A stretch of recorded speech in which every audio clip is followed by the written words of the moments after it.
Jusqu'à quand je verrai les autres travailler? Jusqu'à quand, papa, je verrai les autres prospérer? Jusqu'à quand, à ton avis, je verrai deux personnes voyager? Jusqu'à quand je vagirai, je verrai deux personnes confrontées? Oh, oh, oh, oh, Olio, Olio, Olio, oh non, Olio, oh non, Olio, Olio, Olio, la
dans ma vie,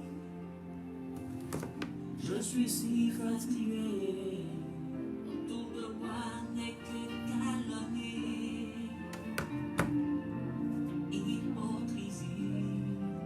Autour de moi n'est que méchanceté humaine. Si fatigué, Adonai dit quelque chose.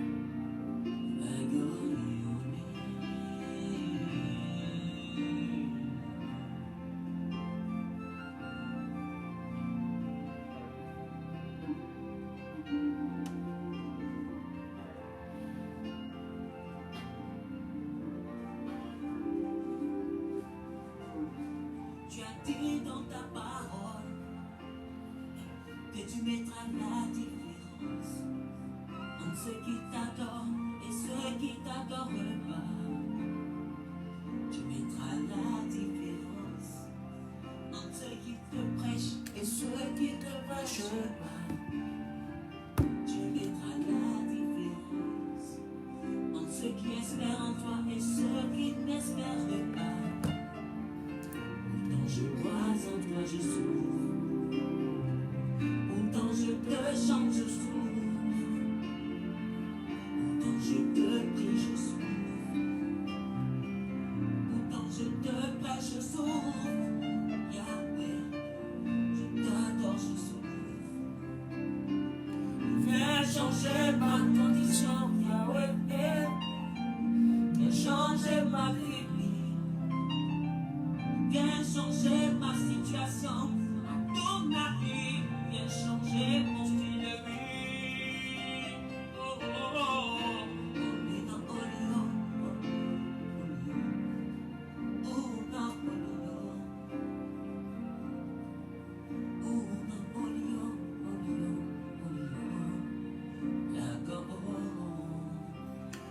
Connectez-vous, partagez le direct au maximum, soyez bénis.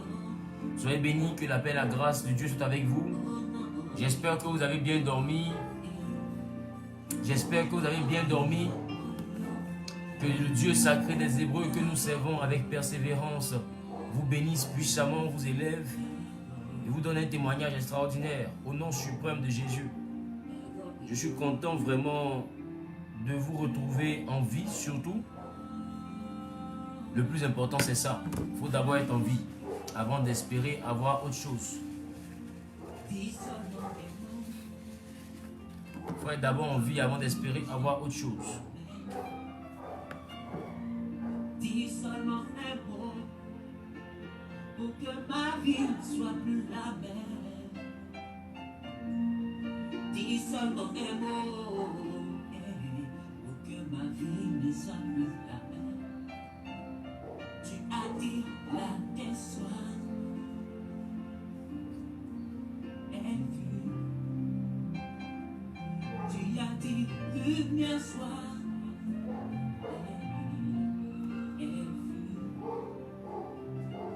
Ce que tu as fait autrefois, tu peux toujours le faire.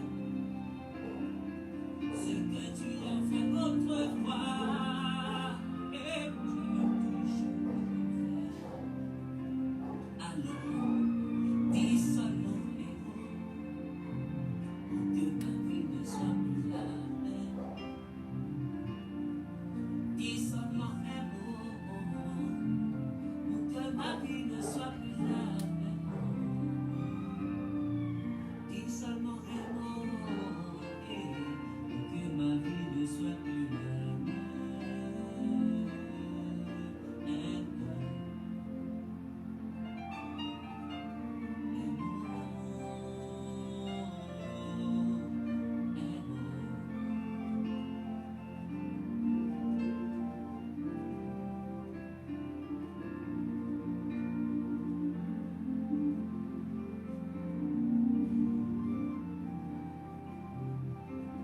Abraham a eu son nom,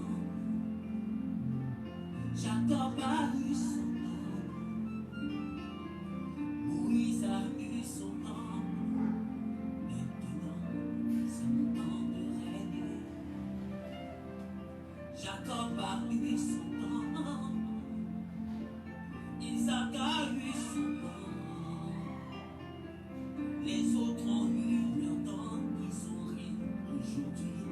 C'est mon tour de régner. Una olio, una olio, una olio,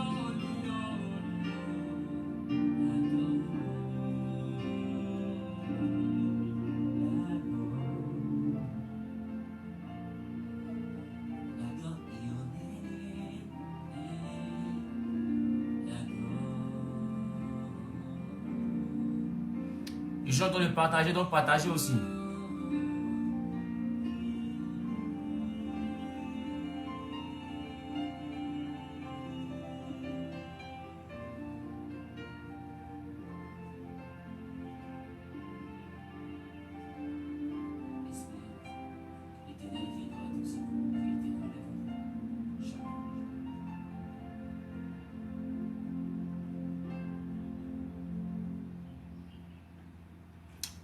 Que Dieu vous bénisse, que Dieu vous bénisse, que la paix et la grâce de Dieu soient avec vous.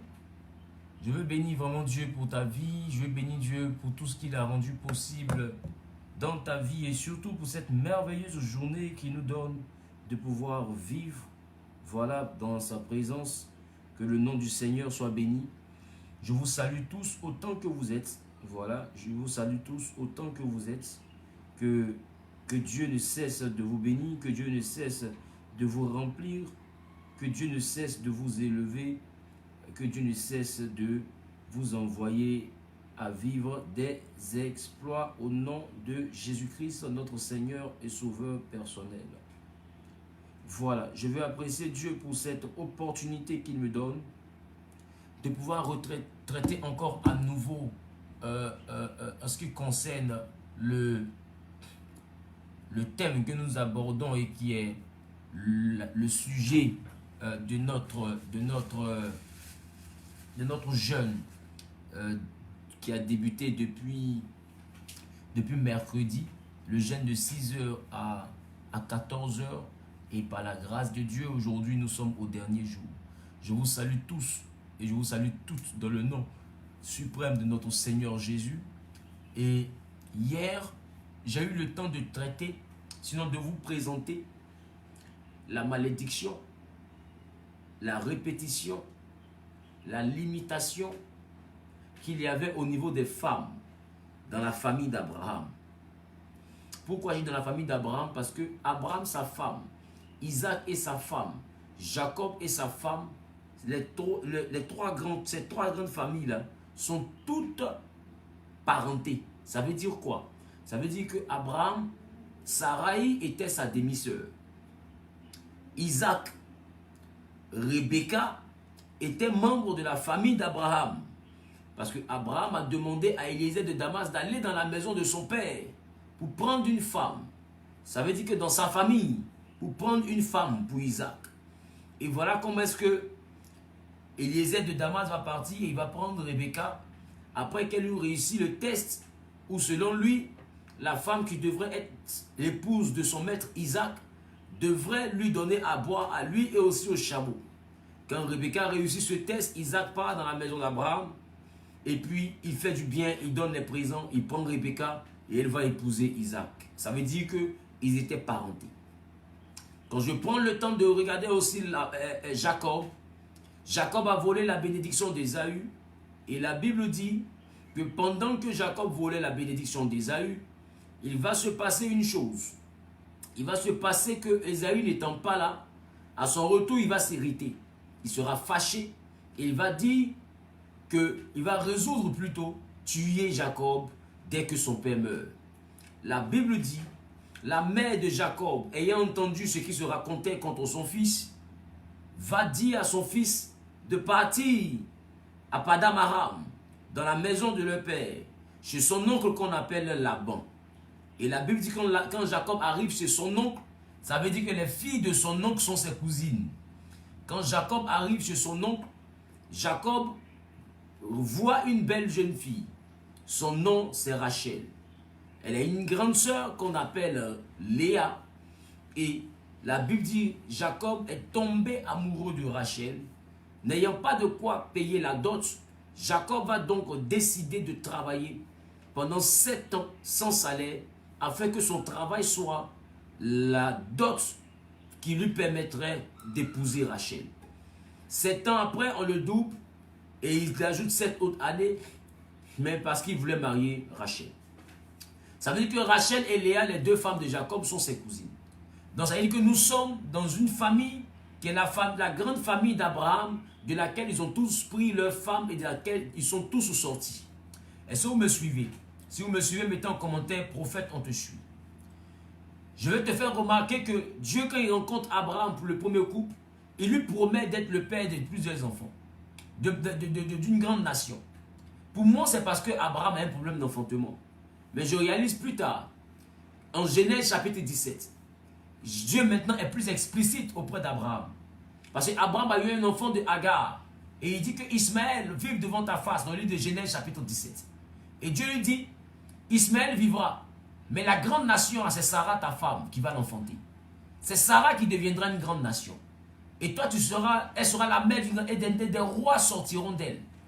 Donc ça veut dire que Dieu va envoyer Abraham à comprendre que quand il lui parlait de devenir une grande nation, ce n'était pas à cause d'un problème qu'il avait chez lui, parce que lui n'a jamais eu le problème de stérilité pour qu'on lui promette un enfant.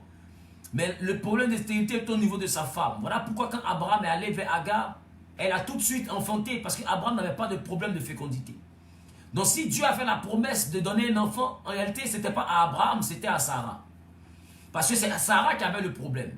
Si vous me suivez, mettez en commentaire, prophète, je te suis.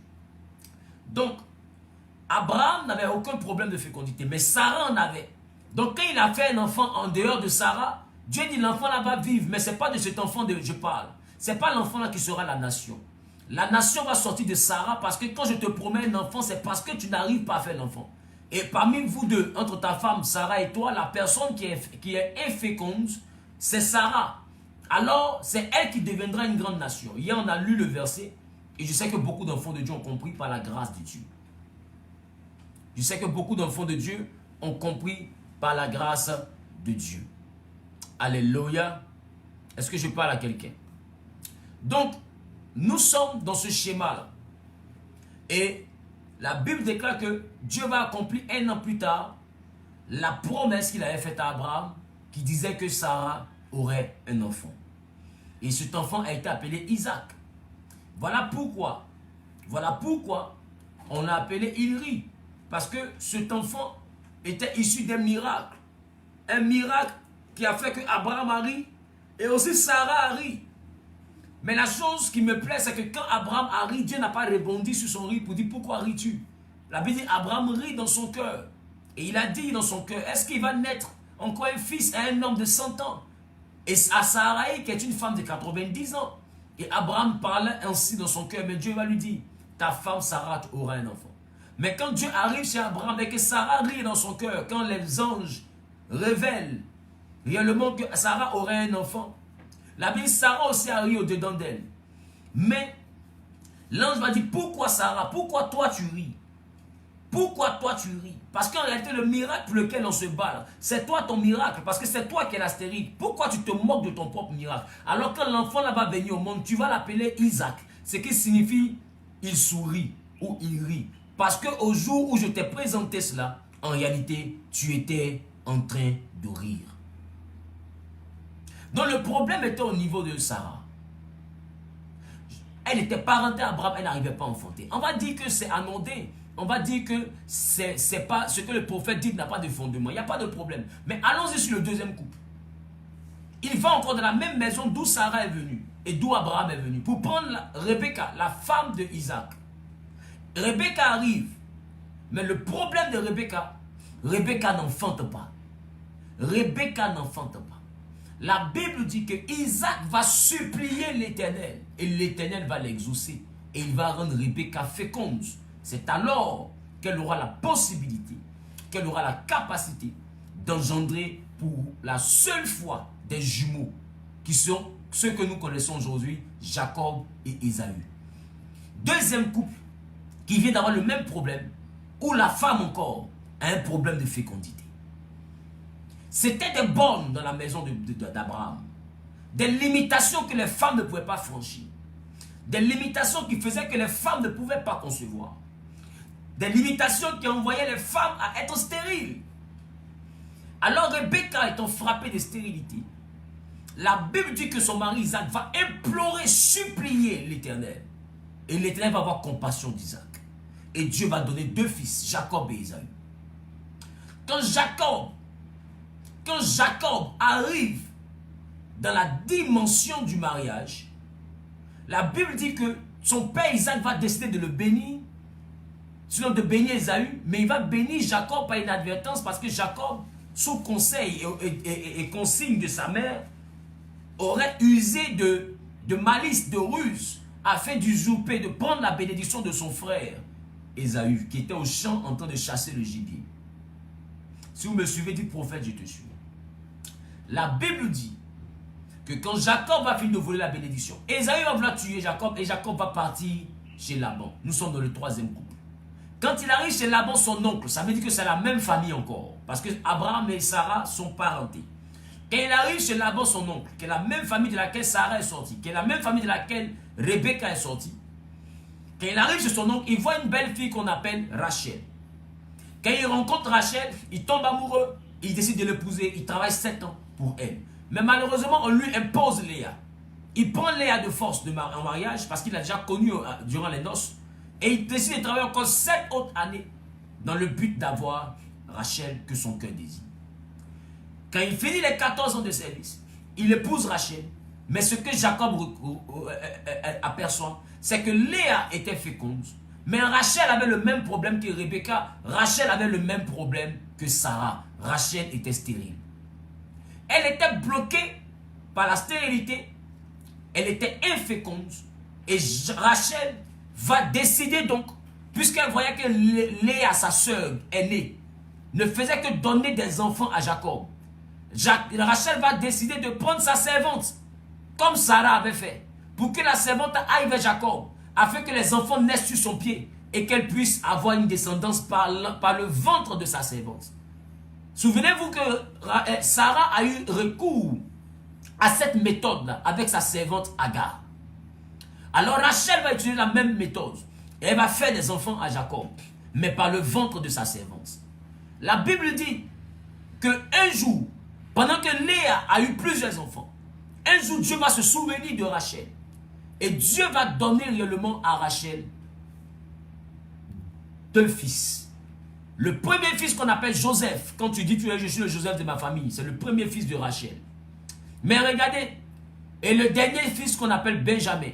Benjamin qui est celui-là même qui est l'ancêtre de Saoul, le premier roi d'Israël. La Bible dit que c'est après 10 enfants, 10 garçons que Rachel va commencer à enfanter.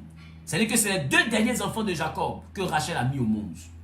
Sinon, les 10 autres là sont départagés entre Léa, qui est la grande sœur, et les servantes. Rachel aussi avait donc un problème de limitation. Je me suis donc posé la question. S'il y a vraiment ce problème-là dans cette famille, pourquoi Léa a-t-elle accouché? Et Dieu m'envoie à comprendre que Léa signifie lionne. Et Rachel signifie agneau. Alors j'ai donc compris que dans la famille d'Abraham, il y avait un problème de fécondité au niveau des femmes. Cependant, pour pouvoir vaincre, il fallait avoir la férocité des lions. Il fallait avoir la violence des lions. Il fallait arracher ta bénédiction. La preuve, même le mariage, Léa l'a arraché de force. Ils ont pris sa soeur à sa place, mais elle est rentrée dans le mariage par la force. Elle a obligé le mariage à rentrer dans sa vie. Parce que le célibat était en position dans sa vie. C'est-à-dire que Léa, même depuis même sa manière de rentrer dans le foyer, même là, ça montre que c'est une lionne. Pendant que Rachel était en train de toi, ta bénédiction de mariage est là. Au lieu de rentrer dans ta bénédiction, tu dingues. Pour ceux qui ne le connaissent pas, quand il dit dingue, c'est que tu es hésitant. C'est un jargon ivoirien. Tu es là, tu es hésitante. Et puis, Léa regarde l'opportunité, elle saisit l'opportunité et elle rentre de force dans le mariage. Et là où sa grand-mère, Sarah, là où plutôt la grand-mère de Jacob, Sarah, n'avait pas eu d'enfant. Là où celle-là qu'on appelle Rebecca n'avait pas eu d'enfant. Là où même Rachel n'avait pas eu d'enfant. Léa la lionne a été la seule femme de ces 3 couples-là à faire des enfants sans problème. Pourquoi? Excusez-moi. Il y a un chat dans la gorge. Pourquoi? Parce que simplement, Léa était une lionne. Je vais te dire, quand tu remarques des limitations dans ta vie, quand tu remarques des oppositions, des barrières invisibles, quand tu remarques qu'il y a un stade que tu n'arrives pas à déplacer, que tu n'arrives pas à dépasser, il y a un niveau que tu n'arrives pas à surpasser, il y a un niveau auquel tu n'arrives pas à partir, comprends systématiquement et immédiatement que tu es en face d'une limitation, d'une borne qui est posée, d'une borne qui est établie dans le but de t'appauvrir, dans le but de te freiner, dans le but d'empêcher l'équilibre de ta vie. Voilà ce que nous avons dit hier en ce qui concernait les femmes au niveau d'Abraham, d'Isaac et de Jacob. Mais en réalité, pourquoi je me suis arrêté aux femmes d'Abraham, d'Isaac et de Jacob? Parce que nous prions le Dieu d'Abraham, le Dieu d'Isaac et le Dieu de Jacob. Mais les 3 personnages dans les 3 couples différents ont eu le même problème avec leurs femmes. Et la seule femme qui a pu se démarquer, c'était Léa. Parce que c'était une lionne. Je vais poser la question à quelqu'un. Face à ta limitation, est-ce que tu es une lionne ou est-ce que tu es un lion? Si tu es encore un agneau, les bornes qui ont bloqué tes frères, les bornes, les limitations qui ont bloqué tes soeurs, qui ont bloqué ton père et ta mère, te bloqueront aussi. Et aujourd'hui, comme tes frères, tu es dans les problèmes. Je veux commencer maintenant mon message de ce matin. Alors j'ai besoin de mes 3000 partages. Que chacun partage maintenant dans les 20 groupes. Et je débute le message. Hier, j'ai parlé du problème qu'il y avait au niveau des femmes. Aujourd'hui, je vais parler du problème qu'il y avait au niveau des hommes dans la famille d'Abraham. Abraham, Isaac et Jacob avaient les 3 un problème en commun. Ce n'était pas que les femmes qui avaient ce problème-là. Abraham, Isaac et Jacob avaient un problème en commun. Bien-aimé, aujourd'hui, je suis venu pour te donner la vérité en ce qui concerne la vie d'Abraham, d'Isaac et de Jacob et la limitation qui était dans leur vie. Je te donne ça quand tu payes ta scolarité. La scolarité est de 3000 partages. Ce n'est pas de l'argent que tu me donnes. Bien au contraire, en faisant ce partage-là, ce n'est pas ma promotion que tu fais. mais tu fais la promotion de Jésus-Christ et de sa parole. Parce que quelqu'un en Europe, aux États-Unis, en Amérique, par ton partage, recevra la notification et viendra être béni comme toi. Quelqu'un quelque part en Afrique recevra la notification et viendra être béni comme toi. Et tu auras été pour la personne une source de bénédiction. Alors je veux dire à quelqu'un, il faut partager le direct dans au moins 20 groupes et je commence le message d'aujourd'hui. À 3000 partages, vous me signalez pour que je débute le message de ce matin. Mets en commentaire le nombre de groupes dans lesquels tu as partagé. Et actuellement, nous sommes à combien de partages? Exactement. Et l'Éternel nous fera du bien. Que Dieu vous bénisse, que sa paix et sa grâce soient avec vous. Je vous aime de l'amour de Christ, mais aujourd'hui, ça sera très fort. Pendant qu'on est en train de partager, je donne rapidement une information. Ce soir, nous avons l'apothéose de nos 3 jours de jeûne. Ça va se passer ce soir à partir de 19 h à la salle Périssos, à Angre Nouveau-Chu, en face de la pharmacie Val d'Oise. Mariamé Nundo, ma fille, il faut surveiller aujourd'hui les partages. À 3000 partages, Mariamé Nundo, tu me dis, pour que je puisse rentrer dans mon message. Identifiez vos amis, identifiez vos frères et sœurs. Si personne n'avait jamais partagé la page, ou bien les publications de la page, tu n'aurais jamais connu cette page. C'est parce que quelqu'un a partagé que toi, tu as connu la page. J'ai une bonne nouvelle pour ceux de Paris. Le vendredi 11 et le samedi 12 février, la semaine prochaine, je suis à Paris. Je vais recevoir 20 personnes. Les 20 personnes devront contacter la sœur Nako Josiane au plus 336 65 18 96 08. La sœur Nako Josiane, elle est à Paris. Vous la contactez en appelant le plus 336 65 18 96 08. La participation pour les 20 rendez-vous, c'est une offense là-bas de chiffre 1, 100 €, 1000 €, etc. Tu donnes ce que ton cœur désire, afin que cette somme-là serve non seulement à faciliter mes déplacements au travers des nations, et même pour venir à Paris, tu sais que c'est des frais. Donc, m'aide réellement pour mes frais de déplacement, m'aide pour les programmes que je vais organiser. Parce que le vendredi soir, je suis en train de travailler de sorte à ce que nous puissions avoir une veillée le vendredi soir avant que je rentre à Abidjan le samedi soir. Donc, prends tes dispositions, appelle la sœur Nako Josiane, toi qui es à Paris, qui décide longtemps de me rencontrer. L'occasion t'est donnée. D'accord? Parce que la semaine prochaine, je serai dans tes murs pour 2 jours. J'atterris le vendredi matin et je redécolle le samedi soir pour regagner Abidjan pour le programme de dimanche 13 de 9 h à 11 h 45 à Périssos. Donc, aujourd'hui, vendredi, nous avons l'apothéose. L'apothéose de ces 3 jours de jeûne pour repousser les limites de la maison paternelle. Je veux dire à quelqu'un qui est en train de m'écouter, il faut simplement être capable. Il faut simplement être capable de partager le direct. Et ce soir, si tu es à Abidjan, déplace-toi. Déplace-toi avec ta bouteille d'huile d'olive. Tu l'achètes à la boutique et puis tu viens. Aujourd'hui, nous allons soumettre toute limitation à l'est, toute limitation à l'ouest, à obéir au principe de notre prospérité pour que nous puissions vivre la gloire indéfinie de Dieu. Je bénis Dieu pour la vie de tous ceux qui partagent. Que Dieu vous bénisse de là où vous êtes au nom de Jésus. Recevez le bonheur et la grâce au nom de Jésus. Recevez le bonheur et la grâce au nom de Jésus. Pour tous ceux qui veulent participer,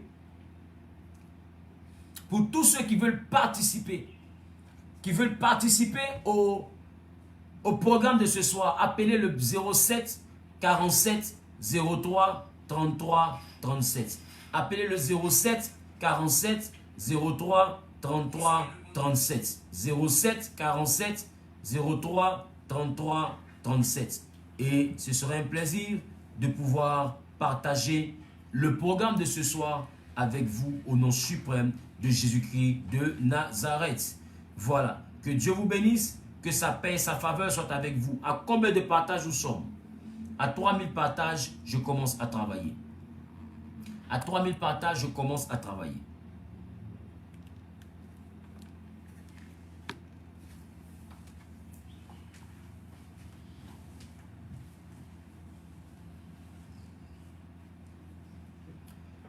Aïe aïe aïe, ça m'a pas oh.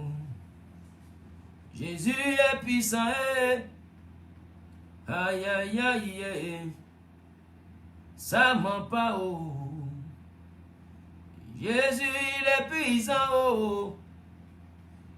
Yahweh est puissant mon papa il est puissant oh. Adonai il est puissant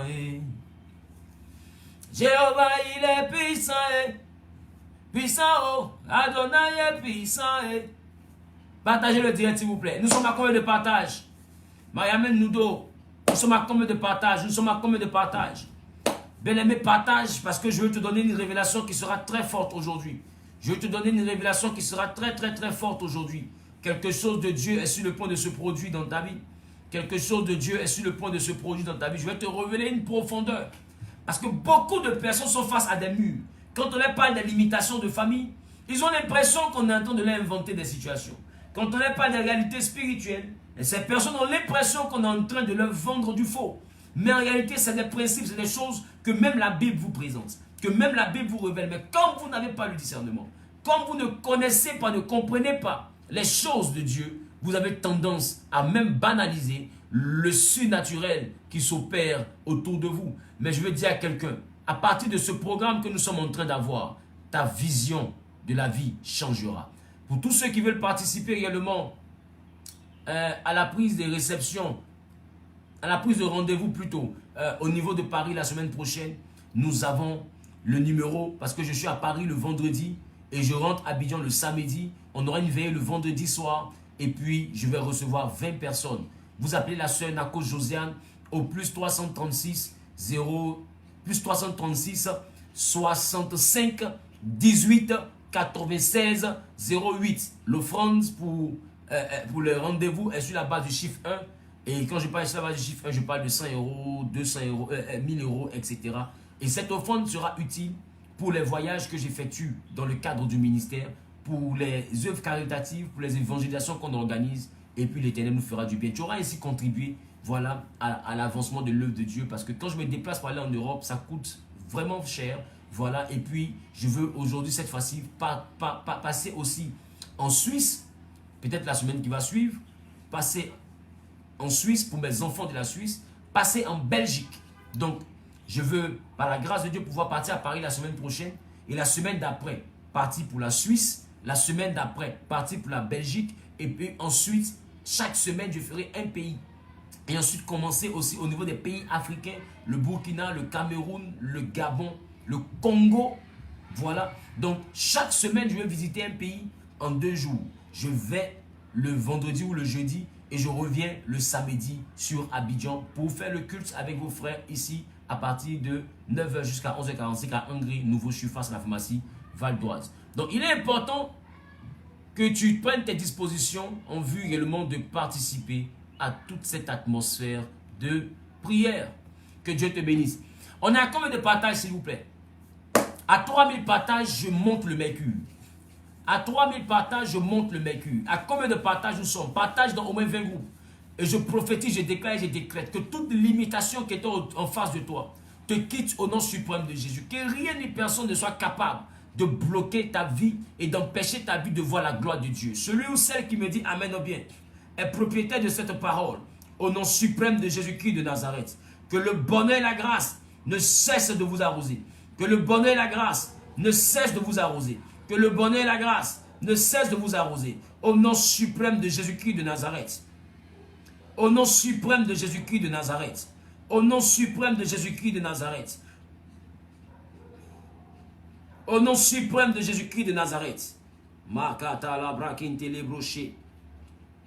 Libro santa la baba baba baba baba baba baba baba baba. Canto lobro sababa baba. Léanta la braché intalabake. Partage le direct dans au moins 20 groupes, s'il te plaît. Il nous reste environ 400 partages. Partage rapidement.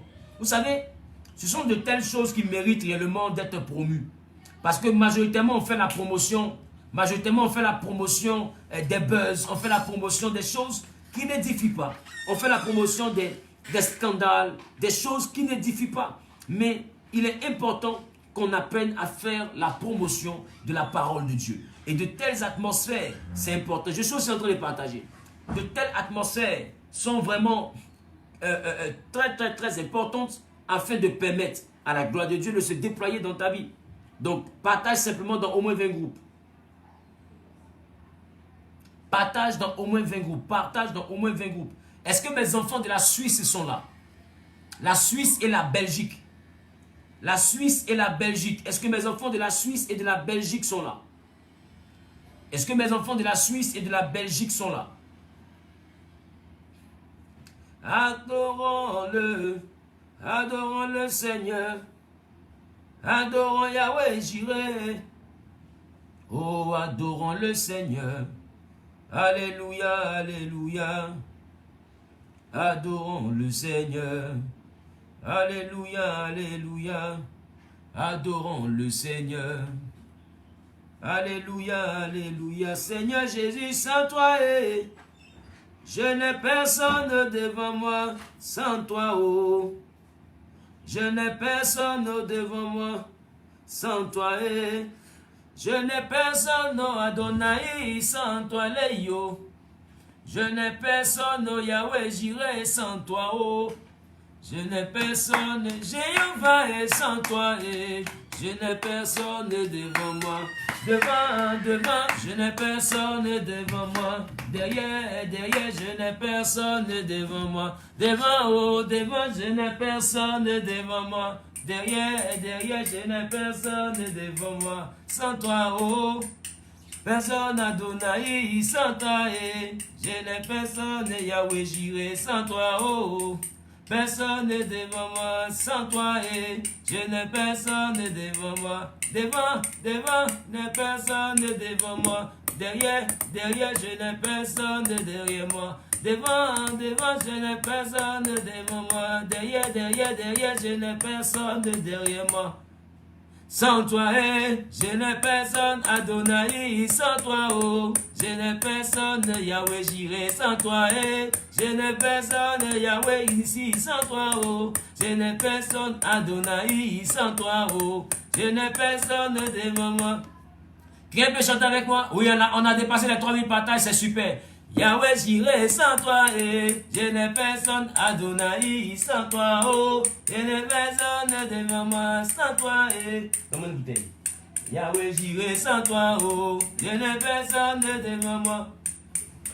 Je n'ai personne devant moi, sans toi, oh. Je n'ai personne, Yahweh, j'irai sans toi, je n'ai personne devant moi. Tonaï, oh, je n'ai personne devant moi. Tonaï, je n'ai personne derrière moi. Devant, je n'ai personne devant moi. Derrière, je n'ai personne derrière moi. Devant, je n'ai personne devant moi. Derrière, je n'ai personne derrière moi. Jésus, ton œuvre, nous la ferons. Nous ferons l'œuvre du Seigneur. Jésus, ton œuvre, nous la ferons. Nous ferons l'œuvre du Seigneur. Yahweh, ton œuvre, nous la ferons. Nous ferons l'œuvre du Seigneur. Jésus, ton œuvre, nous la ferons. Nous ferons l'œuvre du Seigneur. Nous ferons l'œuvre du Seigneur. À l'œuvre du Seigneur. L'œuvre du Seigneur. L'œuvre du Seigneur. Nous ferons l'œuvre du Seigneur. L'œuvre du Seigneur. L'œuvre du Seigneur. L'œuvre du Seigneur. La nouvelle Jérusalem. Moi je l'aime. Je veux y aller. Est-ce que quelqu'un est avec moi? La nouvelle Jérusalem, moi je l'aime, je veux y aller. Chante avec moi. La cité de mon papa, moi je l'aime, je veux y aller. Oh, je veux y aller, je veux y aller, je veux y aller. Oh, y aller, je veux y aller. Y aller, oh, je veux y aller. La nouvelle Jérusalem, moi je l'aime, je veux y aller. La nouvelle Jérusalem, moi je l'aime, je veux y aller. La cité de mon papa, moi je l'aime, je veux y aller. Moi je l'aime, je veux y aller. Je veux y aller, oh, je veux y aller. Je veux y aller. Ah, je veux y aller, oh, je veux y aller. Je veux y aller, oh, y aller. Send your power, Holy Ghost power. Send your power, hallelujah, Holy Ghost power. Send your power, send your power, Holy Ghost power. Send your power, hallelujah, Holy Ghost power. Send your power, send your power, send your power, Holy Ghost power. Holy Ghost power, Saint Ghost power, alléluia, Holy Ghost power. Souffle ton esprit, esprit de Dieu vivant.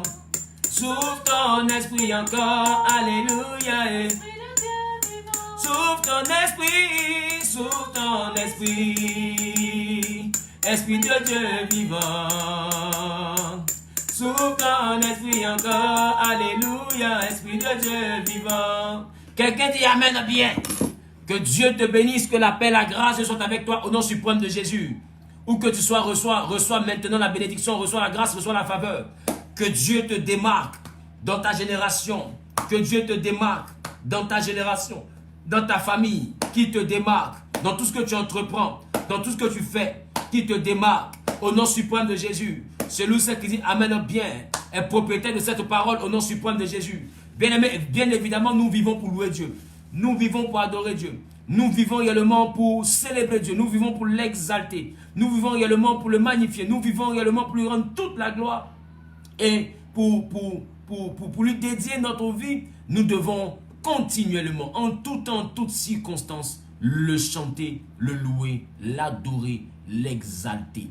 Voilà. Donc, ceci ainsi dit, ce matin, je veux réellement commencer avec vous à parler du problème de la limitation de la famille d'Abraham après avoir, comment on appelle cela, révélé le blocage qu'il y avait dans la vie des femmes, dans la lignée d'Abraham. Je veux maintenant vous envoyer à comprendre une chose, c'est quel est le problème qu'il y a eu dans la famille d'Abraham au niveau des hommes. Parce que hier, les femmes se sont reconnues. Une femme même avait un problème pour se marier, c'était Léa.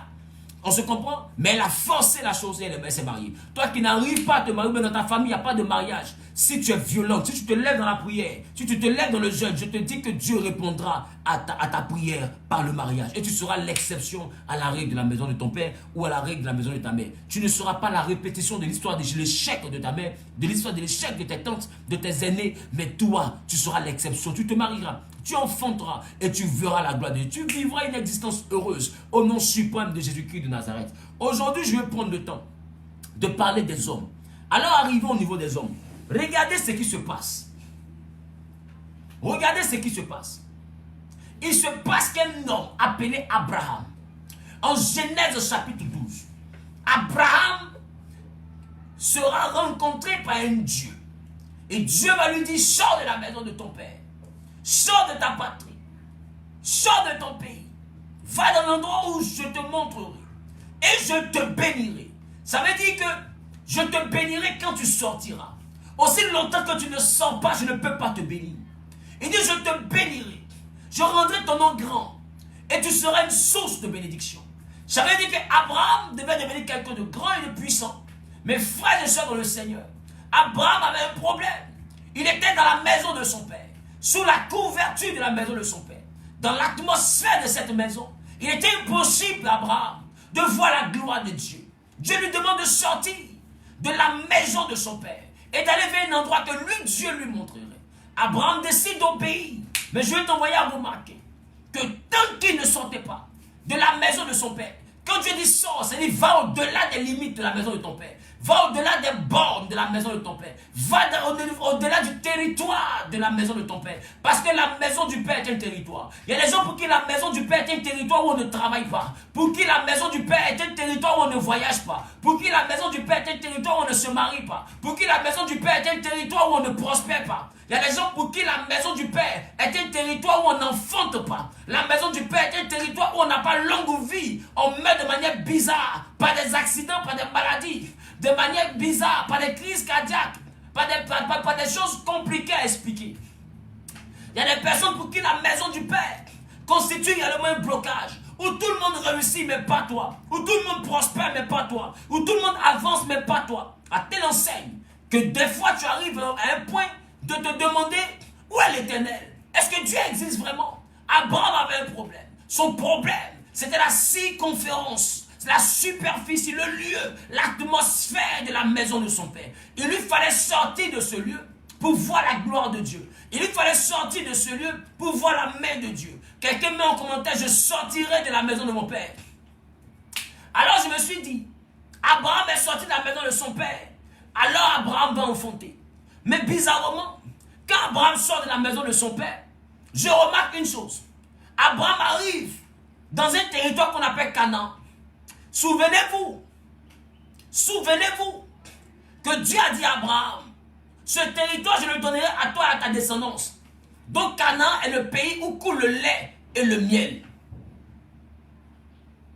Canaan est le pays où coule le lait et le miel.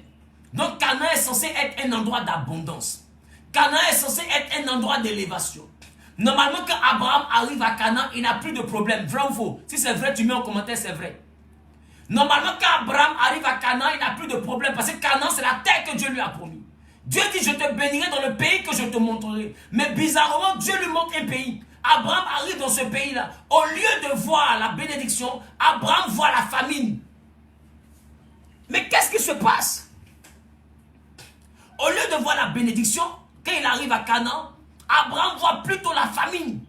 Au lieu de voir l'abondance, normalement, dans la maison de son père, la Bible n'a jamais dit qu'Abraham était dans le manque. La Bible n'a jamais dit qu'Abraham n'avait rien à manger. Abraham n'avait rien. La Bible n'a pas dit ça. Mais la Bible dit, quand il arrive à Canaan, qui est le territoire que Dieu lui a montré, ce qu'Abraham remarque, au lieu de voir la prospérité, Abraham voit une famine. En Genèse chapitre 12, le verset 10. La Bible dit, il eut une famine dans le pays. Et Abraham descendit en Égypte pour y séjourner, car la famine était grande dans le pays. Dans quel pays? Le pays de Canaan, là où Dieu lui a promis le lait et le miel. Il arrive là-bas, il y a la famine. Beaucoup de personnes sont dans le temps de miracle. Mais malgré que tu es dans la période, Dieu te promet que c'est ta période de mariage. Mais malgré ça, le célibat ne te quitte pas. Abraham arrive dans un territoire où normalement il doit avoir la gloire. Mais il voit encore la famine et il connaît la faim. Juste tellement Abraham est dans l'opprobre. Tellement Abraham est dans le manque.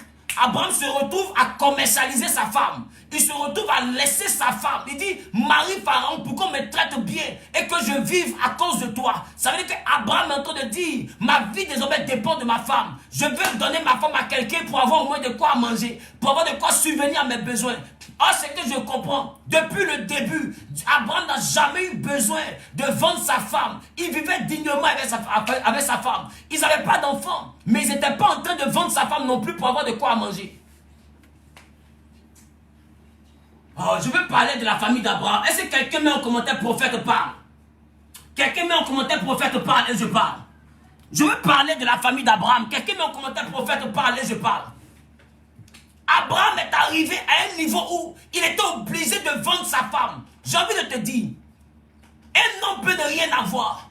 Mais qu'un homme arrive au stade de vendre sa femme, ça veut dire que cet homme-là a perdu toute dignité. Parce que je vais te dire, un homme, quand il est galère, il reste fier. Il ne peut jamais vendre sa femme. Si un homme vend sa femme parce qu'il a besoin de quoi manger, c'est que c'est grave. Ça veut dire qu'Abraham a touché le fond. Abraham a touché le fond. Même sa dignité, il n'avait plus de dignité. Même son honneur, il n'avait plus d'honneur. Il cherchait juste de quoi manger. Il cherchait juste à survivre. En tant que c'est le pays que Dieu lui a montré. Comment est-ce que tu arrives dans un pays que Dieu te montre et au lieu de prospérer, tu es pauvre jusqu'à vendre ta femme? Diantre! Beaucoup de personnes sont là et accusent des prophètes. Un prophète a dit que j'allais prospérer. Un prophète a dit que j'allais voyager. Jusqu'à présent, je n'ai pas voyagé. Je me demande pourquoi. C'était un faux prophète. Maintenant, la question que je te pose. Dieu qu'a dit à Abraham, je te montre un pays dans lequel je vais te bénir. Mais Dieu lui montre pays. Au lieu de voir bénédiction, il voit la famine. Est-ce que Dieu est un faux Dieu? Arrêtez. Quand vous ne comprenez pas les principes de la Bible, arrêtez d'accuser les hommes de Dieu pour rien. Attends, j'ai fermé ici.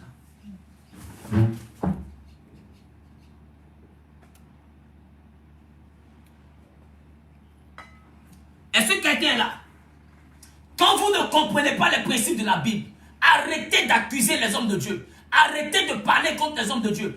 La Bible dit, ce n'est pas un prophète qui a dit à Abraham, je te bénirai dans le pays. C'est Dieu lui-même qui a dit, Abraham, dans le pays que je te montre, là-bas je te bénirai. Maintenant, Abraham arrive dans le pays là. Au lieu de voir la bénédiction, Abraham voit la malédiction. Je me suis demandé, mais qu'est-ce qui se passe? Est-ce que Dieu a menti à Abraham? Normalement, si je mange 3 fois par jour, que Dieu me dit dans un pays je te bénirai, ça veut dire que je vais manger peut-être 8 fois par jour. Mais Abraham arrive, même un repas il n'arrive pas à avoir. Il est obligé de donner sa femme en mariage à Pharaon pour qu'on puisse lui donner à manger.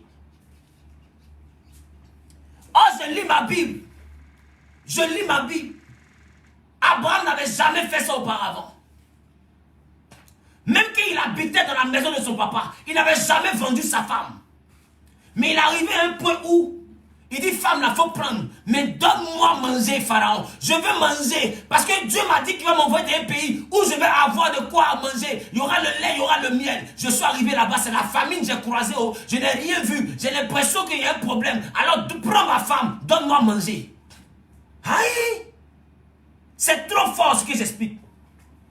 Alors j'ai compris qu'Abraham était sorti de la maison de son père physiquement, mais spirituellement, il n'était pas encore sorti de la maison de son père. Il n'était pas encore sorti de la maison de son père. Prenez le temps puis remarquez. Il n'était pas. Alors Abraham est allé faire alliance avec Pharaon. Et Abraham a donné sa femme à Pharaon. Oh, Dieu lui avait donné une prophétie. Il y a des prophéties, de fois le temps de ton mariage avait déjà sonné depuis 2 ans en arrière, 3 ans en arrière, la prophétie avait déjà sonné, que tu voyagerais, que tes affaires allaient marcher. Mais jusqu'à présent, tes affaires ne marchent pas. Est-ce que tu n'es pas sous l'emprise d'une loi qui fait que la parole de Dieu n'arrive pas à s'accomplir? Est-ce qu'il n'y a pas une loi qui te limite et qui empêche la parole de Dieu de se réaliser dans ta vie?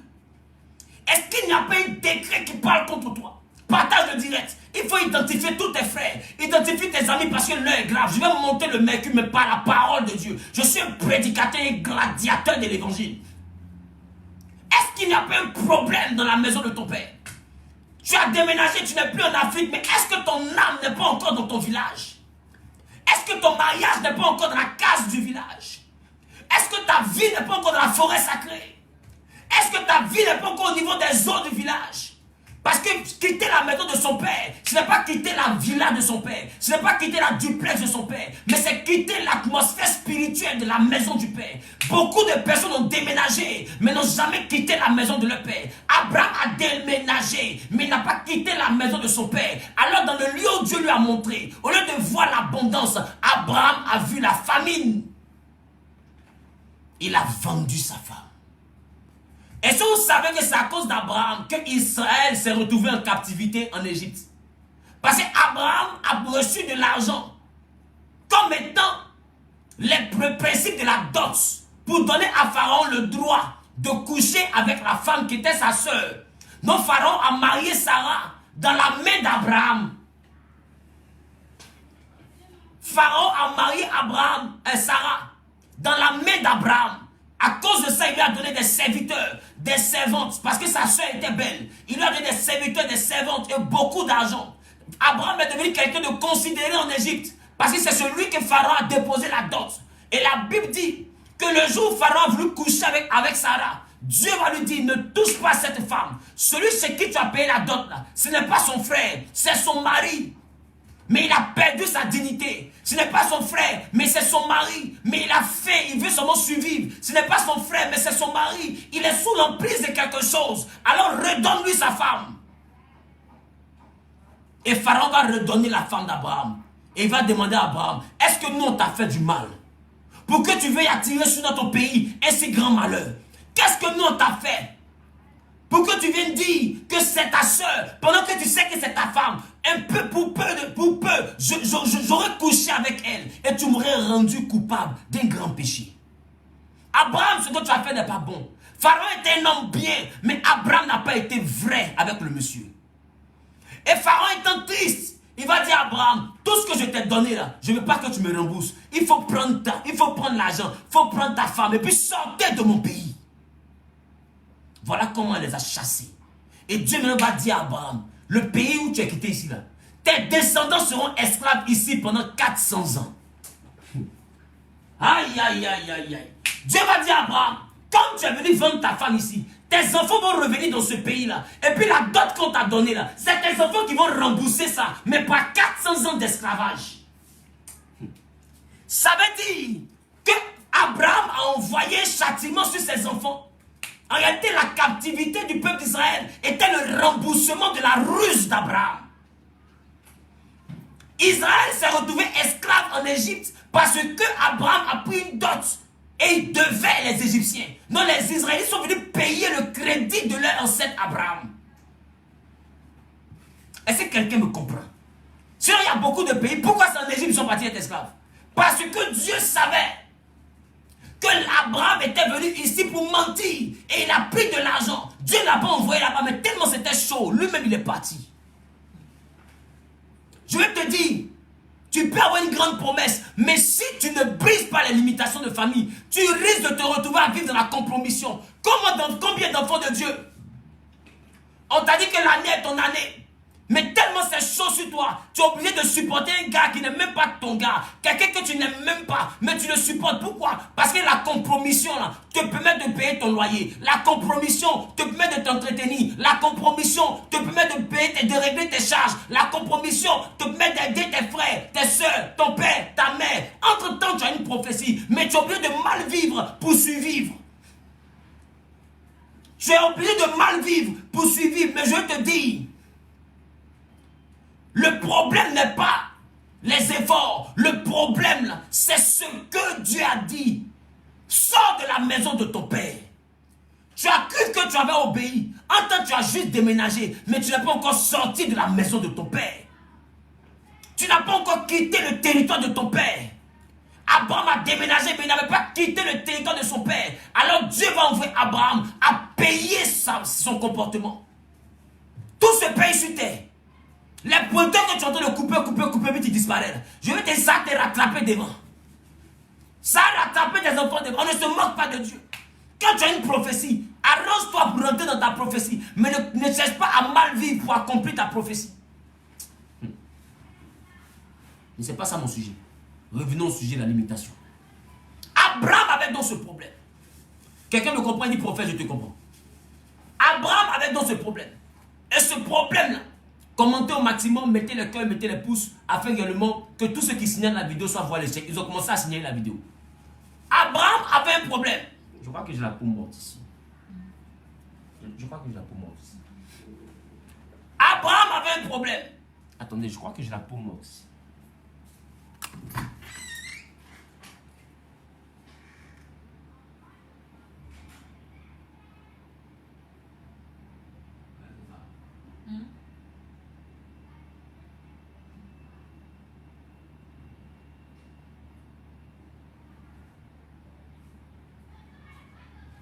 C'est la peau morte. Est-ce que vous êtes là? Abraham avait un problème. Et son problème était que Abraham n'avait pas quitté la maison de son père. Ce que je dis est trop profond. Écoutez bien ce que je dis et puis partagez le direct. Le problème d'Abraham était que cet homme n'avait pas quitté la maison de son père. Dieu lui promet un territoire Canaan. Il arrive là-bas, au lieu de voir l'abondance, il voit la famine. Et il descend en Égypte. Mais quand je regarde, avant que Abraham ne rencontre la vraie bénédiction que Dieu lui a promis, Dieu a fait d'abord alliance avec lui. Pourquoi? Parce que parce qu'en réalité, quitter la maison du père n'était pas quitter la villa ou bien le domicile du père. Mais quitter la maison du père, c'était quitter l'alliance du père. Quitter la maison du père, c'était quitter l'alliance du père. C'est pourquoi en Genèse 17, avant d'apporter la bénédiction dans la vie d'Abraham, Dieu va permettre à ce que Abraham et lui fassent alliance. Parce que cette alliance, ça permettait à Abraham de quitter la maison de son père. De quitter l'atmosphère de la maison de son père. Aussi longtemps que tu ne comprends pas que la maison de ton père n'est pas physique mais mystique, tu croiras que déménager égale à quitter la maison de ton père. Je dis déménager n'est pas égal à quitter la maison de ton père. Tu peux déménager sans avoir quitté la maison de ton père. Abraham a quitté la maison de son père le jour où ce monsieur-là, est parti dans la dimension où il a fait l'alliance avec Dieu. Et après ça, la Bible dit qu'Abraham a été rassasié de jour. Il a eu une vieillesse heureuse quand l'Éternel l'avait béni. C'est pour dire que il y a un temps où tu dois quitter la maison de ton père. Parce qu'il y a des limites là-bas. Abraham a vécu une famine. Et Abraham s'est appauvri dans la famille. Quelqu'un m'a dit, prophète, ce que tu dis là ne tient pas. Je vais laisser maintenant Abraham. Je veux qu'on parte dans la vie de Isaac. Regardez ce que la Bible dit d'Isaac. La Bible, quand Isaac est venu au monde, Abraham est mort après. Isaac est à Canaan. Et la Bible dit, il y a eu une famine, en Genèse 26, verset 1. La Bible dit, il y a eu une famine dans le pays. Outre la première famine qui eut lieu du temps d'Abraham. Et Isaac s'en alla vers Abimelech, roi des Philistins à Guérar. Abraham a eu une famine. Et Abraham est parti en Égypte. La Bible dit, en dehors de la famine d'Abraham, Isaac aussi est venu, il a connu sa famine. Comme son père Abraham a vécu une famine, Isaac aussi vient et la famine se répète dans la vie d'Isaac. Isaac perd toute dignité comme son père. Et il dit aux Philistins que sa femme Rebecca, ce n'est pas sa femme, c'est sa soeur. Le comportement de son père. C'est qu'Isaac s'est retrouvé face à la même limite que son père. Face à la même limitation, face au même mur que son père. Isaac vient lui aussi rencontrer une famille. Est-ce que la vie de ton père n'est pas en train de se réécrire dans ta vie? Regarde la famille. Est-ce qu'il n'y a pas quelque chose qui se réécrit dans votre vie?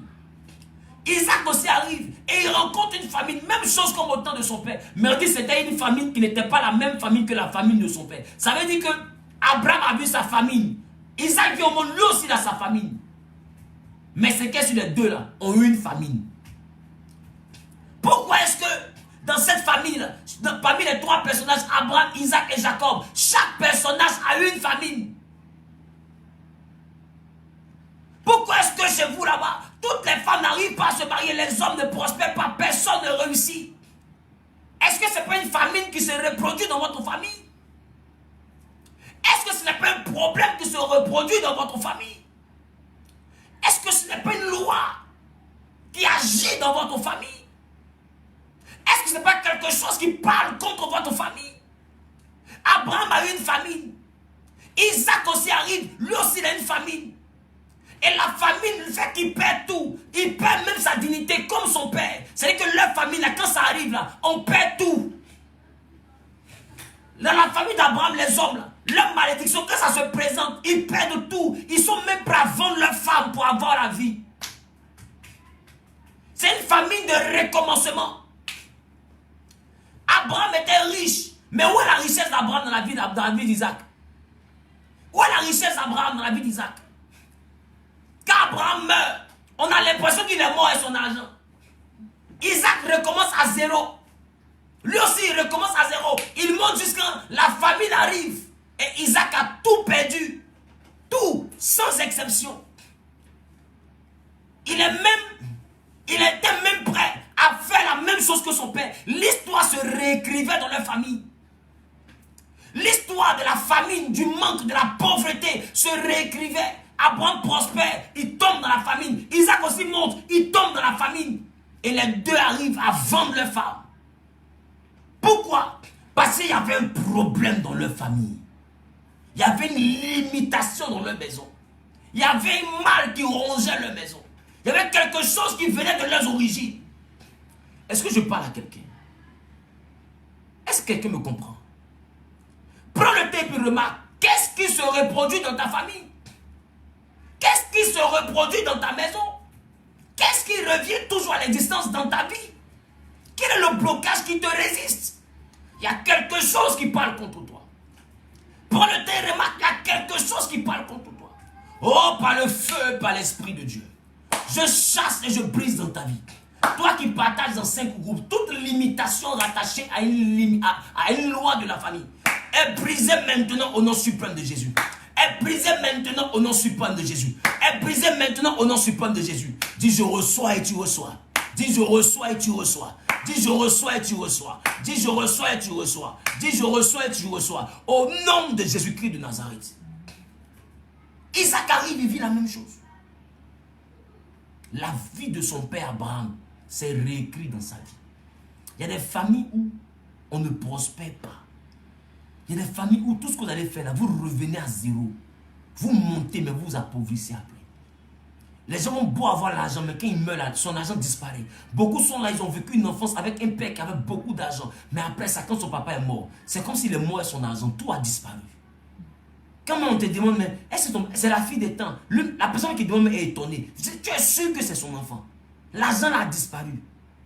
Parce que ton père, quand il est parti, son argent s'est évaporé. Et la famine est revenue dans votre vie. Le manque est revenu dans toi, ta vie. Comment c'est possible? Pendant que l'enfance que tu as été, une enfance tellement de rêves qu'on avait l'impression que tout allait être rose dans ta vie. Mais un coup, tout a disparu. Les gens connaissent la gloire, ils montent jusqu'après, ils ne redescendent pas. Ils ne montent pas. Les hommes dans la maison d'Abraham avaient ce problème-là. Ils montent en prospérité et ils perdent tout dans la famille. Même leur dignité, même leur équilibre, ils perdent tout dans la famille. Isaac arrive, il dit, Rebecca, ce n'est pas ma femme, c'est ma soeur. Pourquoi? Parce qu'il veut manger, il veut avoir de quoi vivre. Et il veut descendre en Égypte. Dieu lui dit, non, ne descends pas en Égypte. Ne descends pas en Égypte. Pourquoi? Parce qu'en Égypte, là-bas, vous devez déjà. En Égypte, là-bas, il dit, ne descends pas en Égypte comme ton papa Abraham a fait. Parce qu'Abraham, il a laissé déjà 400 ans de crédit là-bas. Reste à Guérar. Reste à Guérar. Je te bénirai ici, dans le pays des Philistins. Prenez le tapis remarqué dans la Bible. Après les Égyptiens, les deuxièmes ennemis les plus farouches qui ont fatigué Israël, c'était les Philistins. Pourquoi? Aïe, aïe, aïe, aïe, aïe. Prenez le tapis remarqué dans la Bible. Après les Égyptiens, les ennemis qui ont le plus fatigué Israël, les gens qui ont fait parler avec Israël presque pour l'éternité dans la Bible, c'était les Philistins. Dieu a dit à Isaac, ne va pas en Égypte, vous avez déjà 400 ans de dettes là-bas que ton grand-père, que ton papa a laissé. Si tu vas en Égypte, 400 années, 800 ans, vous allez devenir égyptien. C'est-à-dire, on vous donne une nationalité en même temps. Donc reste ici chez les Philistins. Et il reste là. Et il prospère là, dans le pays des Philistins. Plus tard, qu'est-ce qui se passe? Les Philistins deviennent des ennemis les plus farouches. Écoute, l'adversité là vient des limitations. Il y a des limitations qu'il y a dans ta vie, qui font que des adversaires naissent dans ta vie. Je vais laisser maintenant Isaac. Je vais aller à Jacob. Isaac, la Bible déclare que Isaac est devenu fort riche car l'Éternel l'avait béni. Bon. Si tu es devenu fort riche car l'Éternel t'a béni, c'est qu'il y a beaucoup d'argent. Il n'y a pas de problème. Isaac a vieilli. Son argent est là. Il n'y a pas de problème. Ésaü hérite de l'argent d'Isaac. Mais souvenez-vous que Jacob quitte chez Laban et il vient avec la richesse. Jacob aussi est riche. Jacob a son argent. Écoutez bien. La Bible dit, Jacob qui est riche là, Isaac est mort. En Genèse 43, le verset 1 à 2, la Bible dit, la famine s'appesantissait sur le pays quand il eut fini de manger le blé qu'il avait apporté d'Égypte. Jacob dit à ses enfants, retournez acheter un peu de vivre. Ça veut dire que quand Isaac est mort, Jacob aussi a tout perdu. Aïe! C'est-à-dire que quand Isaac est mort, Jacob aussi a tout perdu dans la famine. Il a tellement tout perdu que Jacob était là. Et la Bible dit, quand on lui a dit que Joseph est encore en vie, son esprit se ranima parce que Jacob attendait que la mort. Jacob était assis aussi dans sa famine. Abraham a eu une famine, il a tout perdu. Isaac a eu une famine, il a tout perdu. Jacob a eu une famine, il a tout perdu. Et maintenant, quand Jacob a sa famine, il dit, allons-y en Égypte pour aller prendre la nourriture. Et c'est là-bas qu'il rencontre Joseph. Pourquoi? Parce que Dieu a envoyé Joseph là-bas pour que Joseph envoie le peuple d'Israël à rentrer en Égypte pour que les gens puissent payer le crédit d'Abraham. Aïe, aïe, aïe.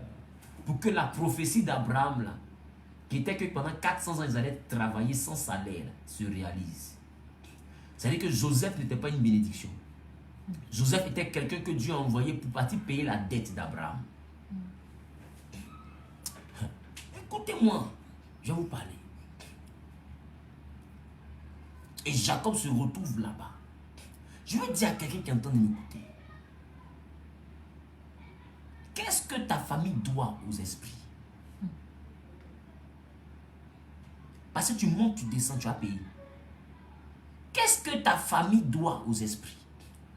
Isaac et Abraham devaient à l'Égypte. Alors la Bible dit que Joseph va partir et puis la Bible dit que Pharaon va prendre le peuple d'Israël, les nourrir, et quand Pharaon va mourir, la Bible dit que Israël va être réduit à l'esclavage. Bien aimé, ce que nous faisons ici est trop sérieux. Ce que nous faisons ici est trop sérieux. Voici une famille où les gens réussissent et puis après ils perdent tout. Face à quoi tu te trouves? Isaac, Abraham a eu son problème, il a tout perdu. Quand il est mort, on a l'impression que son argent a disparu. Isaac aussi a prospéré, il a connu la famille, il a tout perdu.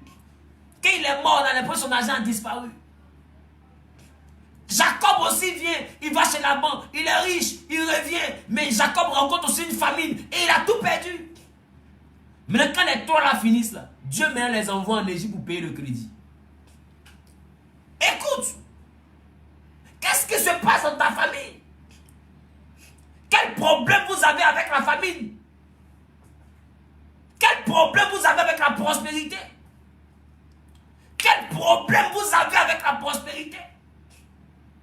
Quel problème vous avez avec la prospérité? Parce qu'effectivement, plusieurs personnes connectées ici ont des problèmes avec la prospérité. Tu vas beau monter, il y a un plafond que tu ne dépasses pas, tu le descends. Réussir, devenir riche dans votre famille, c'est presque impossible.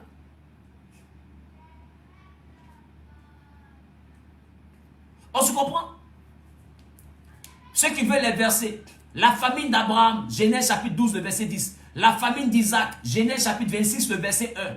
Et la famine de Jacob, Genèse 43, le verset 1 à 2. C'est compliqué. Face à quoi tu te trouves?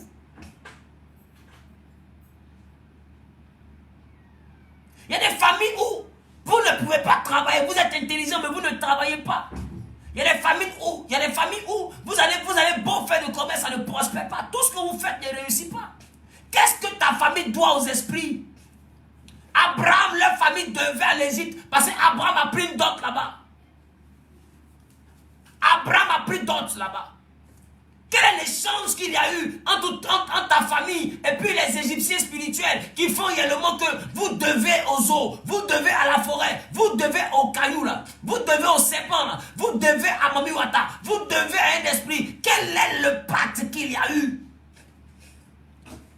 400 ans d'esclavage, c'était une réclamation. 400 ans d'esclavage, c'était une réclamation. 400 ans d'esclavage, c'était une réclamation. 400 ans d'esclavage, c'était une réclamation. L'Égypte était une réclamation qui a résonné dans la vie du peuple d'Israël et que les Israélites ont payé.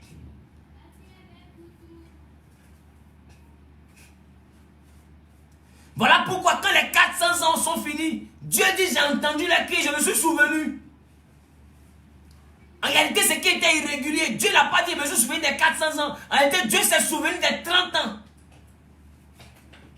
Parce que l'esclavage devait durer 400 ans. Mais pas 430 ans. Et c'est parce que ça devait durer 400 ans que Dieu a permis qu'il puisse récupérer les 30 ans de travail sans salaire là, en pillant les Égyptiens. Parce qu'il n'était pas question qu'Israël travaille pendant 430 ans. Il était question que la dot là, soit payée pendant 400 ans. Maintenant, les 30 ans que les Égyptiens ont mis dessus là, Dieu n'est pas d'accord avec ça. Et Dieu dit dans ce cas, vous devez. La Bible dit que Israël a pillé les Égyptiens avant de sortir d'Égypte. Pourquoi? Parce que 30 ans là, ce n'était pas dans le contrat d'Abraham. Oh là là là là là là. Je ne sais pas si les gens me comprennent. Non, je ne sais pas si les gens me comprennent.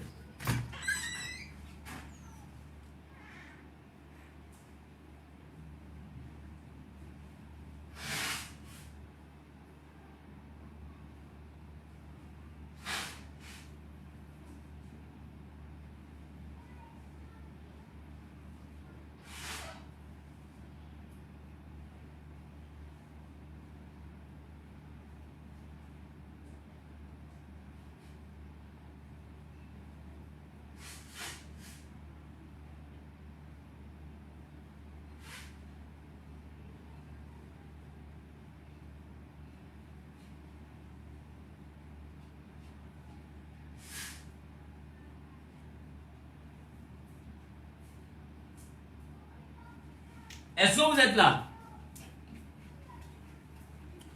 Est-ce que vous êtes là? Les 30 ans là n'étaient pas prévus. Les 30 ans là n'étaient pas prévus. C'est 400 ans que Dieu avait prophétisé. Aïe, aïe, aïe.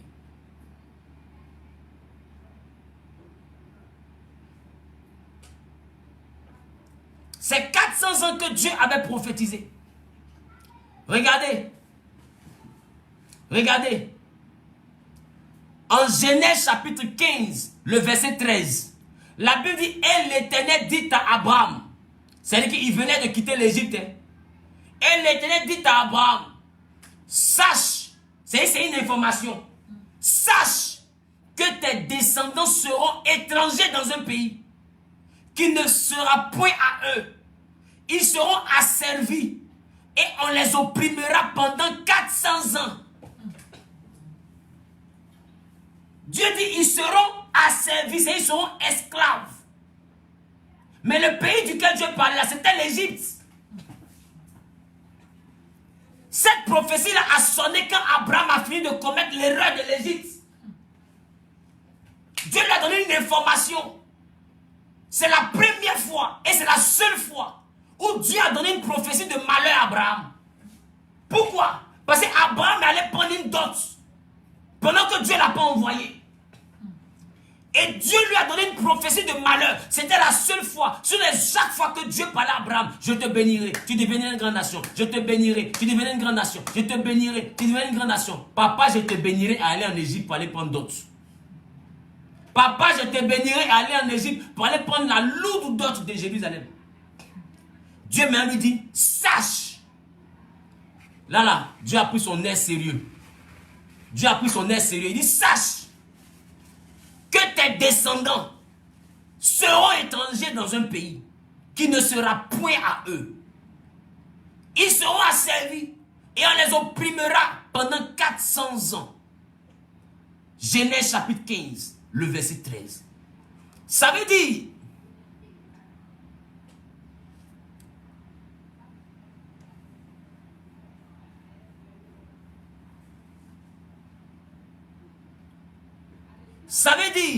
que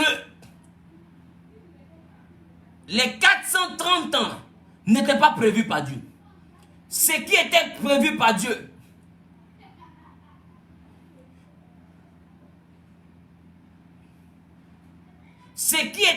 par Dieu, c'était 400 ans. 30 ans n'étaient pas dedans. 30 ans là n'étaient pas dedans. 30 ans là n'étaient pas dedans. Est-ce que je parle à quelqu'un? C'est pourquoi, en Exode chapitre 14, la Bible dit que Israël pilla les Égyptiens avant de sortir. Parce que Dieu va dire que chacun entre chez son voisin pour prendre des vases d'or, des vases d'argent, des vases d'argile, tout ce que vous trouvez, allez-y prendre. Pourquoi? Parce qu'en réalité, ce que moi j'ai demandé qu'on puisse faire ici sans salaire, c'était 400 ans pour rembourser ce qu'Abraham a pris comme dot. Les 30 ans là, vous allez vous payer vous-même. Allez chez les Égyptiens. Rentrez chez eux et prenez tout ce qui est à eux. Point. Est-ce que tu comprends? C'est de ça il s'agit. Beaucoup parmi vous, vous lisez la Bible, mais vous ne comprenez pas que tout est une suite logique. Tout est une suite logique. Est-ce que vous me comprenez? Tout est une suite logique. Tout est une suite logique. Est-ce que je parle à quelqu'un qui me comprend? Est-ce que je parle à quelqu'un qui me comprend? Est-ce que je parle à quelqu'un qui me comprend? Donc, la limitation de la famille des hommes, dans la famille d'Abraham au niveau des hommes, a envoyé Abraham, Isaac et Jacob à connaître la famine et à toujours tout perdre. Qu'est-ce qui se passe dans vous, votre famille? Qu'est-ce qui se passe? Et en dehors de ça, qu'est-ce que vous devez aux esprits? C'est ce qu'on va traiter ce soir. Qu'est-ce que vous leur devez? Qu'est-ce que vous leur devez? Parce que ce matin, j'ai voulu démontrer qu'il y avait vraiment un problème dans la famille d'Abraham. côté des hommes comme côté des femmes. Il dit, je suis le Dieu d'Abraham, d'Isaac et de Jacob. C'est qu'il est le Dieu du mari de Sarah, Rebecca, de Léa et de Rachel. Ça veut dire que Rachel, Léa, Sarah, Rebecca, les 4 femmes là, chacune avait un problème. Abraham, Isaac, Jacob, chacun avait un problème. Il dit, je suis le Dieu de ces 3 familles là. C'est-à-dire que si tu as compris le fonctionnement de ces 3 familles là, tu as compris pourquoi Dieu les a choisis. Si tu comprends le fonctionnement de ces 3 familles là, tu comprendras pourquoi Dieu les a choisis. Tout part de là. Les femmes avaient un problème d'enfantement, les hommes avaient un problème de réussite. Et cette famille s'est retrouvée dans une réclamation en Égypte où ils ont payé le prix et face à des adversaires. Et l'un des plus grands adversaires, c'était les Philistins. Mais tout ça, c'était en Genèse. Voilà pourquoi Genèse signifie le commencement. Tout ça, c'était au commencement. Au commencement de votre village, là, qu'est-ce qui s'est passé? Aujourd'hui, le village souffre, mais avant que le village n'existe, qu'est-ce que les gens ont fait? C'est sur quoi ils ont construit le village? C'est sur quoi ils ont construit votre famille? Votre famille s'est établie sur quoi? Quelles sont les alliances que la famille a tissées pour exister? Votre peuple, là, il vient d'où? C'est quel peuple? Quels sont les dieux que ce peuple a adorés? À quel esprit le peuple doit son existence? Qu'est-ce que le peuple a fait avant que toi tu ne viennes au monde pour donner toi ta vie à Jésus? Qu'est-ce que le peuple a fait? C'est pourquoi Jérémie dit, on ne dira plus que vos pères mangeaient le raisin vert et c'est les dents des fils qui ont été agacés. Jérémie dit, on ne dira plus. Pourquoi? Parce que les fils auront compris ce qui les fatigue et auront réglé le problème. Si tu ne règles pas le problème, tes pères ont mangé le raisin vert, tes dents seront agacées. C'est Abraham qui a pris la dot, mais c'est Israël qui a remboursé. Qu'est-ce que tu ne comprends pas? C'est Abraham qui a volé les Égyptiens en mentant que c'est sa soeur. Mais c'est le peuple d'Israël qui a remboursé pendant 400 ans d'esclavage, de pauvreté, de misère. Aujourd'hui, vous êtes pauvre, misérable, rien ne te réussit. Tu es en train de rembourser quel crédit? C'est de ça on parle. Tu es en train de rembourser quel crédit? Quel est le crédit que toi tu es en train de rembourser? Quel est le crédit que tu es en train de rembourser, diantre? Qu'est-ce que les gens l'ont fait? Et puis vous remboursez ça par le célibat, par la stérilité, par la pauvreté, par la misère. Qu'est-ce que les gens l'ont fait? Dans ta famille, qu'est-ce qu'ils ont fait? Dans ton village, qu'est-ce qu'ils ont fait? À ton père, comment vous êtes venu au monde? Comment ton père est né? Comment ta mère t'a cherché? Elle ne faisait pas enfant. Qu'est-ce qui s'est passé pour qu'elle enfante? Elle est partie où? Est-ce qu'elle n'est pas partie voir une eau? Est-ce qu'elle n'est pas partie voir un féticheur? Est-ce qu'elle n'a pas... Qu'est-ce qui s'est passé? C'est trop sérieux ce que je dis. C'est trop sérieux ce que je dis. C'est trop sérieux. Il faut connaître le problème pour le régler. Qu'est-ce qui s'est passé? La Bible est une suite logique. Vous lisez, vous ne comprenez pas parce que vous ne savez pas que comprendre la parole de Dieu demande un esprit qui est l'esprit de Dieu. On ne lit pas la Bible dans la chair. On lit la Bible par l'esprit de Dieu. Écoute-moi. Qu'est-ce que tu entends de rembourser comme crédit?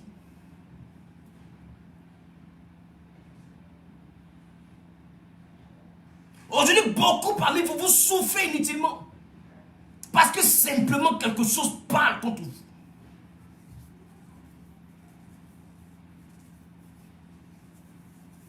Aïe, aïe, aïe, aïe. Les Égyptiens ont donné l'argent à Abraham. Ils ont réclamé. Dieu a réclamé que ce soit payé par l'esclavage de 400 ans. Toi, qu'est-ce que les esprits ont donné? Pour que le retour là, ce soit pas ton malheur. Qu'est-ce que la famille a bénéficié? De quoi la famille a bénéficié? Pour que le retour là, ce soit ton échec.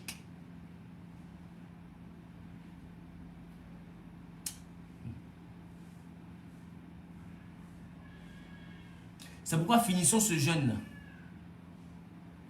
De lundi, d'aujourd'hui, on finit le jeûne.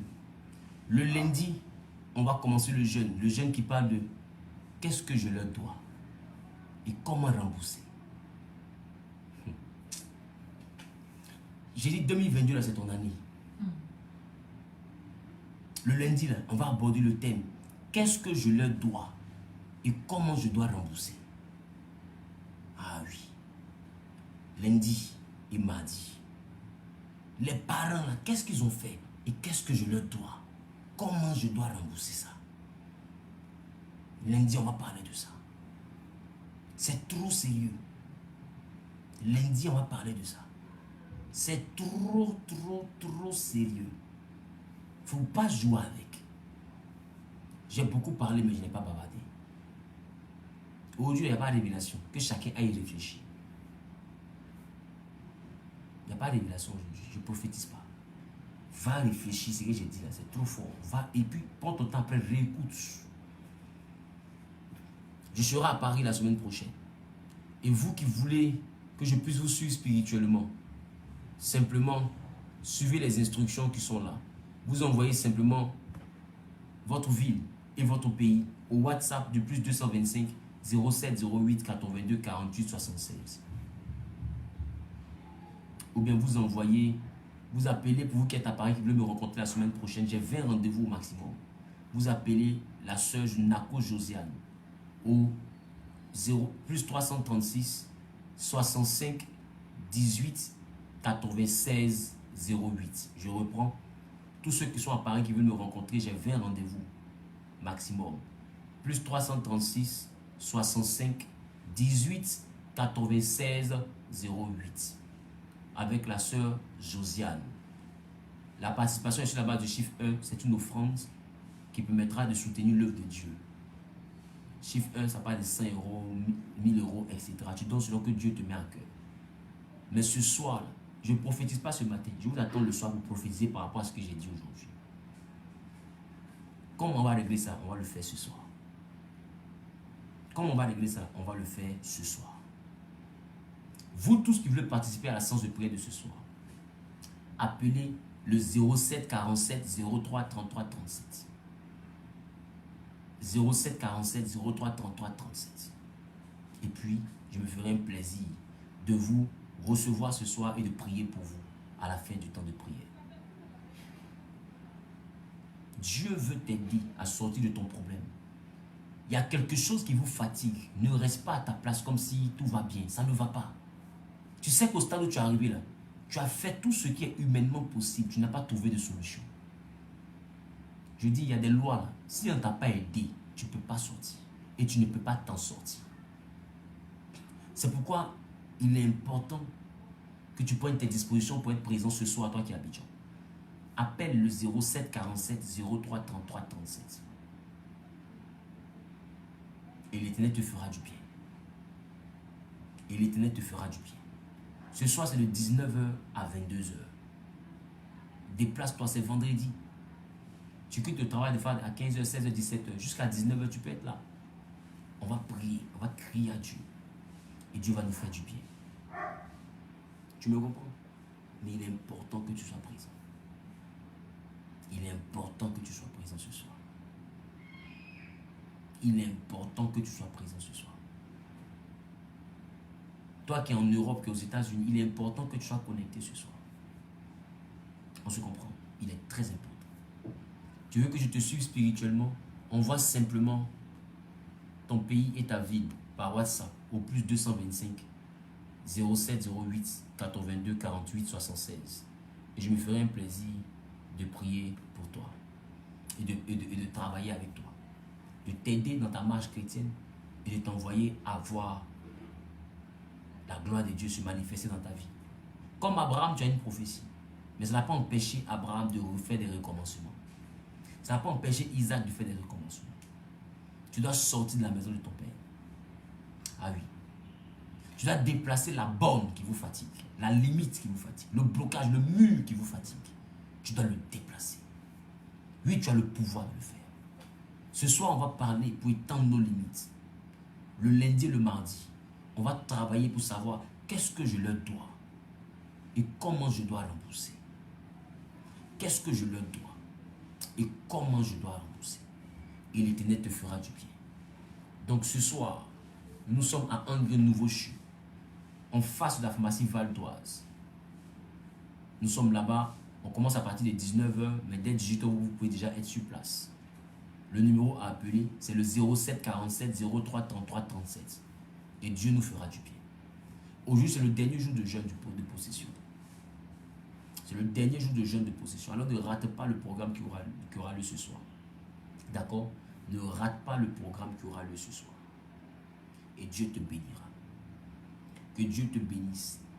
Que sa paix et sa grâce soient avec toi. Je t'aime de l'amour de Christ. Je te souhaite une excellente journée. On se voit ce soir. Et Dieu manifestera dans ta vie sa gloire et sa miséricorde. D'ici là, portez-vous bien. Et l'Éternel sera avec toi. Donc, toi qui veux recevoir les liens, c'est moi qui envoie les liens à mes enfants.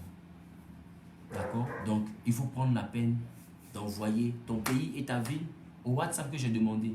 D'accord? Ou bien appelle le numéro qui est épinglé, la plus 225 47 03 33 37 et tu auras toutes les informations pour participer au programme. D'accord? Donc, que Dieu vous bénisse. Que Dieu vous bénisse. Ceux de l'étranger recevront les liens. Ceux d'Abidjan doivent se déplacer parce qu'il n'y aura pas de direct sur Facebook. D'accord? Que Dieu vous bénisse. Je vous aime très fort. Et puis, à bientôt. Shalom.